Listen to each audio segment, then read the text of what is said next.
Hi, I'm Tim Burns, Project Manager at Bella Vista Station and Tunnelling Site. I'm a qualified civil engineer. I've been in the industry for 13 years, focusing on the construction of roads, bridges and tunnels. Elizabeth is a 900-tonne tunnelling machine specifically designed for Sydney's geology. Elizabeth will dig 120 metres a week on average through Sydney sandstone and shale, great rock to be tunnelling through. She's one of the 4 mega machines that will dig the twin 15-kilometre tunnels from Bella Vista to Epping.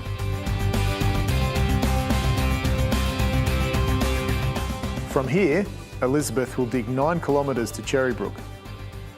The TBMs have been designed and built specifically for Sydney's geology and will work underground 24 hours a day, staffed by a rotating crew of 15.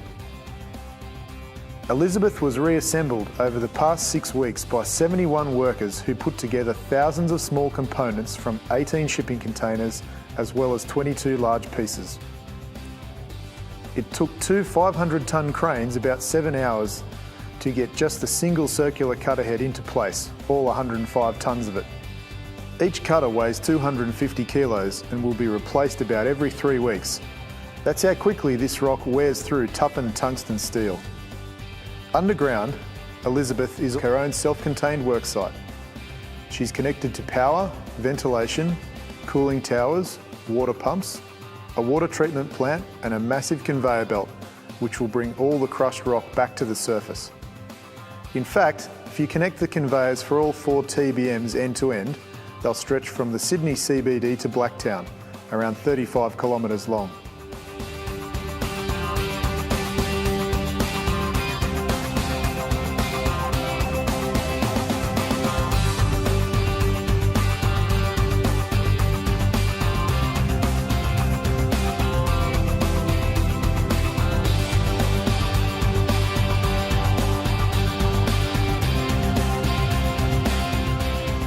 Standing here now, you can see exactly where the new station will go and where the 15 kilometres of tunnels will start.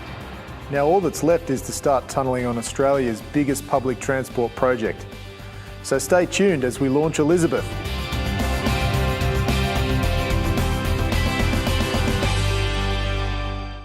Now Elizabeth TBM1 is in place 9 metres behind me in a pit, which you can see a number of other camera crews have been filming. Some 120,000 tonnes of rubble were moved out of the way so that Elizabeth could be in place and ready to start digging. We had the Minister from Transport and the Premier here today on site for a media conference to have a look around, because today really is momentous for this project and for the people of Sydney's northwest. You'll see a number of logos on TBM1, including SRT, Sydney Rapid Transit.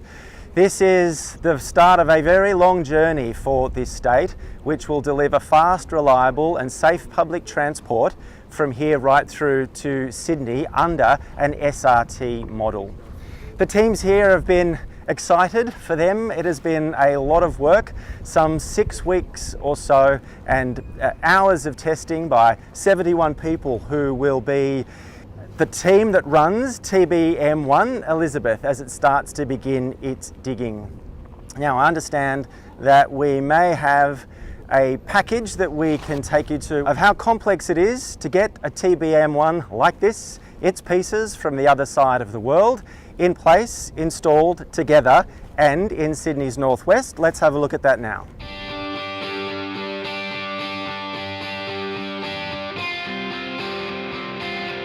It's full steam ahead on the North West Rail Link.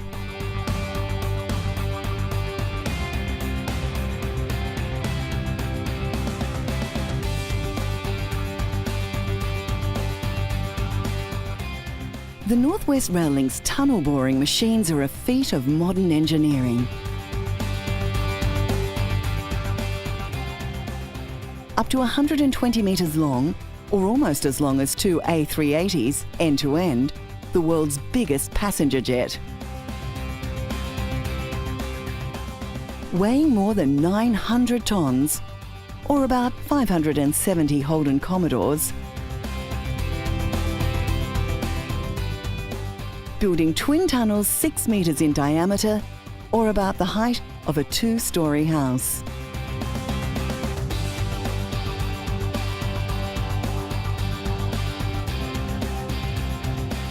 Once they're assembled, the machines will tunnel about 120 metres every week on average. They will usually operate 24 hours a day, 7 days a week, deep underground, to get the tunnels built as quickly as possible. Each machine will have a work crew of 15 people at any one time, and also include meal rooms and toilets. They will dig mostly through Sydney sandstone, but about 40% of the rock they will encounter will be shale. In total, tunnelling will produce 2.8 million tonnes of crushed rock, or 1,000 Olympic swimming pools. All of the crushed rock from tunnelling will be reused and none will go to landfill. I'm joined by Rod Staples, the project director here at the North West Rail Link. Rod, what kind of message does this send not only to the people of the North West but Sydney when they see a machine like this start drilling into the ground? Just that we can get on with the job. We have set ourselves a really big target to get this project underway, and we've been working hard over the last 3.5 years to get to this point. It's a significant milestone in the biggest public transport project in Australia. So we're very proud as a team to be able to stand here today and stand next to the tunnel machine and watch it get underway. The mood here is quite positive. The vibe of the teams that will be working on it is really up. What have they been saying to you?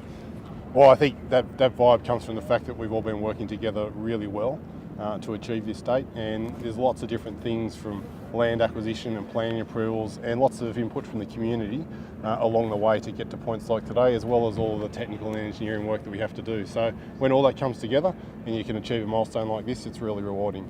And you mentioned the community, and that has been a priority throughout the whole life of this project, including how Elizabeth got her name. How important has community involvement been?